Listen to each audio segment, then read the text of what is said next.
All right, guys, the results are in. Took the Torino over to SMG Motoring in Mendon, and we dynoed it to compare the Victor Jr. versus the Super Victor. Last spring, we dynoed it with the Victor Jr. just after we had done the heads and cam swap, and we did 415 horse and 371 torque, and we ran it out to about 6,300. We swapped on the Super Victor and the 4-hole 1/4-inch spacer. The Victor Jr. had the 1-inch open, and no other changes. Our personal best with the Victor Jr. was 1146 at 118 with a 157 60 foot. And last weekend we did the 1148 at 118 with a 158 60 foot with the Super Victor. So I thought they were going to be pretty close in power, and I actually thought the Super Victor would be a little better since we ran 3 11.4s in a row in a little less, a little worse air. But here's the pulls. We did 2 pulls, no tuning, just let it rip a couple times and see what it does.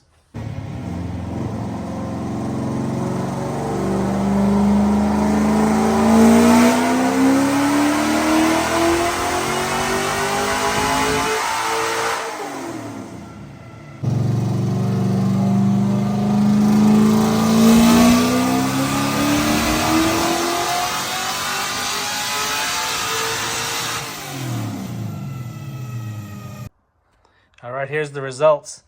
The Super Victor is in red and the Victor Jr. is in blue.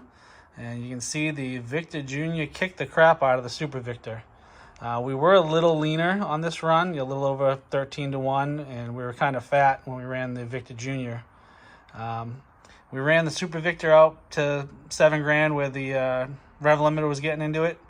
But shifting at 6,700 last weekend, so I wanted to see what it did out there.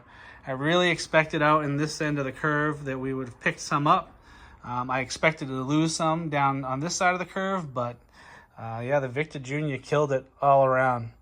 So now I got to decide, take it off before the next test and tune, or try to run it as is. All right, so there you go. I've always wanted to see that data for myself. You see guys talking about stuff on the internet all the time, never have anything to back it up. So now I have the data to back it up. Stock short block 302 Super Victor is not the way to go. Even though it runs good, drives around town great, and still runs 11.4s at 118. That's pretty awesome, but I think I need to get it off, put the Victor Jr. on, and get ready for Sunday. Later.